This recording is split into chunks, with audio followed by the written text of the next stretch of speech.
Kerana Dipuan Yang Berhormat Tuan M. Kulasigaran, Ipoh Barat. Soalan saya keempat. Sila Menteri Sumber Manusia dan Timbalan jawab. 3 minit. Terima kasih. Assalamualaikum warahmatullahi wabarakatuh. Selamat pagi. Terima kasih kepada Yang Berhormat Ipoh Barat yang membangkitkan dua soalan yang agak panjang. Saya minta Yang Dipertua bagi masa sikit kepada saya untuk menjawab soalan ini kerana mempunyai fakta-fakta yang agak panjang. Tak boleh panjang sangat. InsyaAllah, terima kasih. Sebagaimana yang dimaklumkan semua sedia, kita tahu penularan COVID-19 ini adalah satu kejadian luar jangka yang melanda seluruh dunia dan Malaysia juga turut terkesan. Jadi dengan soalan yang dibangkitkan ini, kita pihak kerajaan melalui KSM telah menjalankan beberapa perkara termasuk aktiviti dalam menjanakan untuk mengekalkan pekerjaan serta merangsang pertumbuhan ekonomi sekaligus mengurangkan kadar pengangguran dalam negara. Sehubung dengan itu, kerajaan melalui pelbagai pakej rangsangan ekonomi telah berjaya mengurangkan impak terhadap sektor pekerjaan dan juga inisiatif ini mendapat sokongan daripada pihak majikan dan golongan pekerja. Walau bagaimanapun, terdapat juga majikan dalam sektor-sektor tertentu yang terpaksa melaksanakan pemberhentian pekerjaan disebabkan oleh faktor-faktor luar kawalan yang tidak dapat dielakkan. Saya akan sentuh dalam soalan berkaitan dengan soalan yang kedua berkenaan dengan faktor-faktor yang berkaitan dengan kawalan yang tidak dapat dielakkan oleh pihak majikan.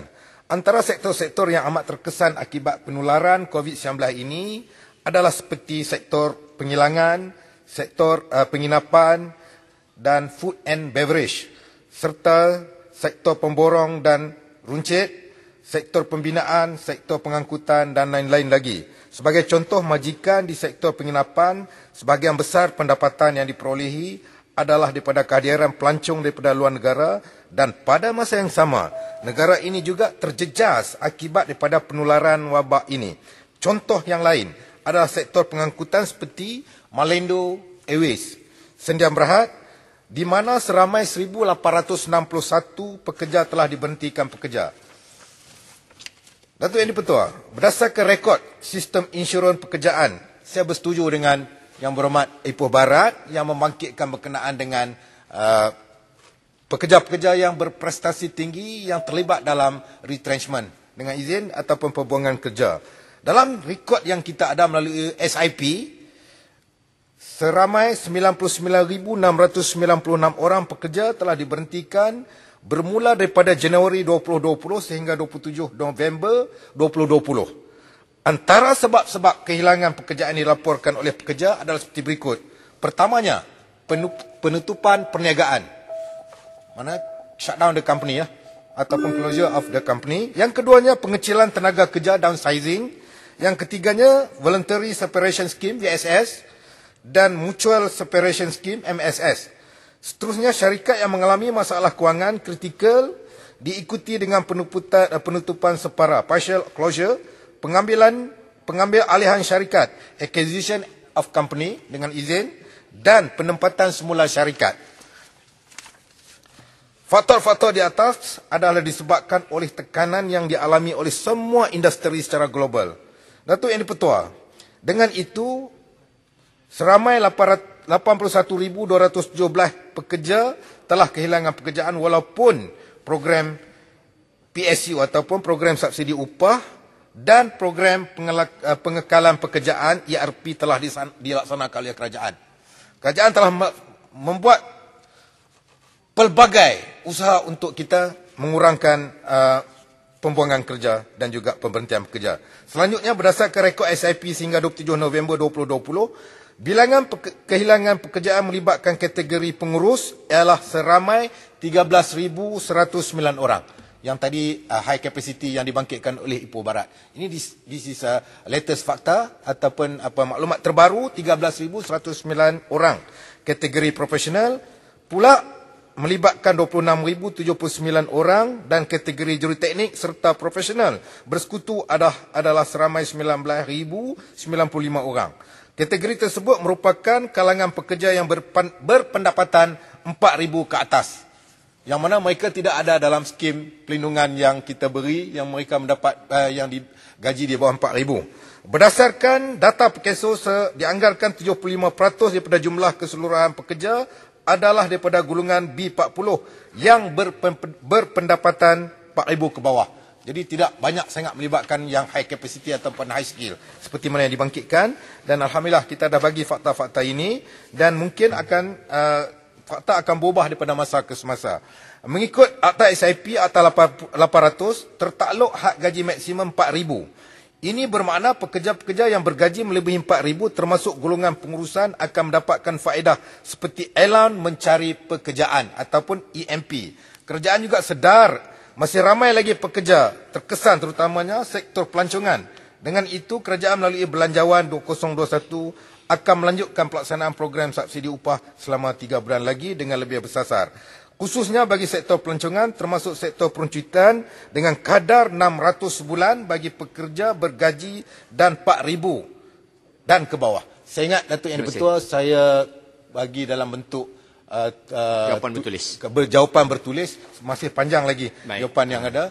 Saya ingat dari segi fakta-fakta dibangkitkan secara generalnya telah saya maklumkan. Sekian, terima kasih. Sila Ipoh Barat, soalan tambahan. Terima kasih kepada jawapan yang diberi. Yang berhormat, mengikut pengakuan Yang Berhormat sendiri, mengatakan lebih kurang 100,000 orang telah menganggur dan telah melaporkan perkara itu kepada SIP. Tetapi yang mustahak adalah apakah melalui program yang sedia ada, iaitu menerusi program penempatan pekerjaan semula. Dikatakan hanya berjaya 40% sahaja. Yang baki 60% masih menganggur. Apakah tindakan yang diambil supaya mereka dapat kerja balik? Dan kedua adalah mengenai ratusan aduan yang diterima oleh Perkeso juga, di mana saya difahamkan bahawa dari bajikan yang mengatakan salah guna wang yang diberi oleh SOKSO kepada mereka tetapi tidak dibayar kepada pekerja. Dan apakah tindakan yang diambil sekarang dari short term ke long term supaya pekerja-pekerja dapat manfaat yang diinginkan oleh rakyat dan kerajaan? Terima kasih. Sila Timbalan Menteri, 1 minit. Terima kasih. Yang Berhormat Ipoh Barat, saya bersetuju dengan soalan yang dibangkitkan. Saya terus pada soalan yang kedua dahulu.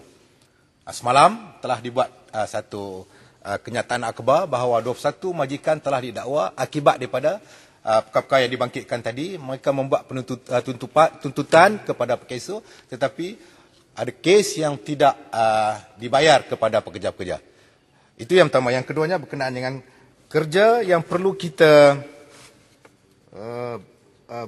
berkenaan dengan perkara yang berlaku ini.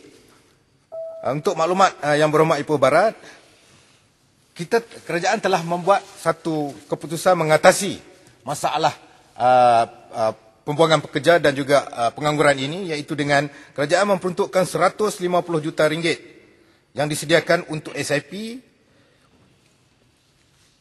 untuk menampung 800,000 orang yang kehilangan pekerjaan. Saya juga bersetuju dengan pandangannya Ipoh Barat dalam hal ini. Sebenarnya cadangan 150 juta ringgit adalah dana tambahan untuk menampung lanjutan 3 bulan, iaitu daripada 6 kepada 9 bulan. Dan angka ini terus berubah dari semasa ke semasa, sehingga kita ada sehingga ke 30 hari bulan November, dan akan berubah lagi bila sampai end of this year dengan izin, iaitu bulan Disember, bulan Januari. Kerana perkara ini sedang ongoing ataupun sedang berlaku lagi masalah yang dihadapi oleh majikan juga pekerja. Program yang sedia ada hanya 40% yang dapat kerja. Jadi apa usaha yang dibuat untuk 60% baki? Bukan dana dari kerajaan tak cukup. Itu satu cerita saja. Ini bukan masa perbahasan. Saya nak jawab, saya faham 40% tadi ni. Sebab tu ongoing. Dia akan meningkat lagi. Dia akan meningkat. Maknanya proses untuk kita membela pekerja-pekerja yang disebabkan COVID-19 terus berlaku. Setakat sekarang, okey, 40%. Dan akan meningkat lagi. Ini akan berlaku satu proses tindakan, pemerhatian, pemantauan dari masa ke semasa daripada pihak Kementerian Sumber Manusia. Dia tak boleh dalam masa segera hari ini jadi, hari ini kita nak selesai 100%. Itu tidak. Memang Yang Berhormat Ipoh Barat pun pernah menjadi menteri di Kementerian Semua Manusia. Terima kasih Dia tahu. Tim Malam Menteri. Saya dah tamat lah. Okey, baik. Terima kasih. Terima kasih. Sebenarnya saya Saya nak jawab fakta baru dapat. Belum habis jawapan. dia mau bertulis. Bagi wajah tulis. Okey. Ini informasi. Biar dia ulang-ulang.